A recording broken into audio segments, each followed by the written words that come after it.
Here's a quick video for you guys, and if you're watching it, you got a Ford van that won't start and it's just cranking, and you may have a trouble light that comes on saying oil, but your pressure gauge works and your lights work, and you probably aren't going to get a code if you put it on a reader, and you're thinking, well, I'm not getting fuel or I'm not getting spark.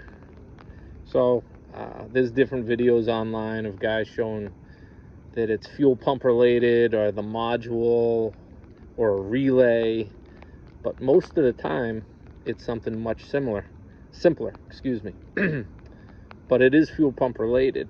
Your fuel pump isn't pumping, and it's not pumping because it doesn't have a good ground, but it's not exactly what you think. It's not like a ground, because the pump is probably, I don't know this for sure, but it's probably grounded through the tank to the frame of the van. But maybe not. I've never pulled one apart. But what you're going to find is a bad ground strap right here. Now, this is what they came with from the factory. This is copper, obviously. It's all oxidized, and you can see some copper in there. This one was partially attached, and so it just wasn't getting a good ground. So what you're going to need to replace this is a 13 M&M there and an 8 on your impact. And I'm going to take you underneath and show you. You want to go to the passenger side of the van and look roughly underneath this door. Maybe you have a slider, and I've already repaired it, so I'll show you. So this is what you're going to want to look for. You're going to want to clean that frame up real good. I reused the hardware. A lot of guys use a zip screw, but this stuff's better if you can reuse it. If they break, I sprayed it before. This van's a 13 in New England, and we have some corrosion, as you can see. It's rot.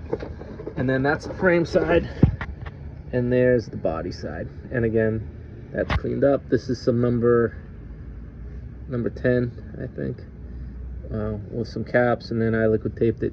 You could probably get away with, probably should have a thicker gauge wire, or even get another ground strap, even though those aren't that great. It did hold up for 10 years.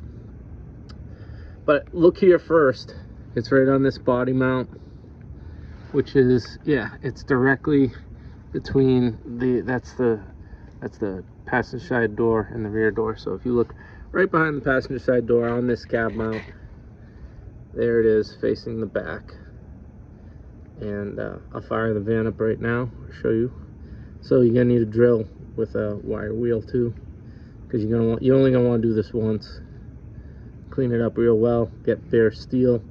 I should probably spray that with a little bit of paint too, which wouldn't be a bad idea. I'll do that after, but we'll fire this van up so you can see. This does not have a lot of miles on it. It's just a transport van. As you can see, I had the doghouse. I was going to start checking to see if fuel was getting up here. So what you'd normally get is cranking with a no start. Up and running. No engine lights, oil pressure, everything's good. That's all there is to it, boys. Keep them running.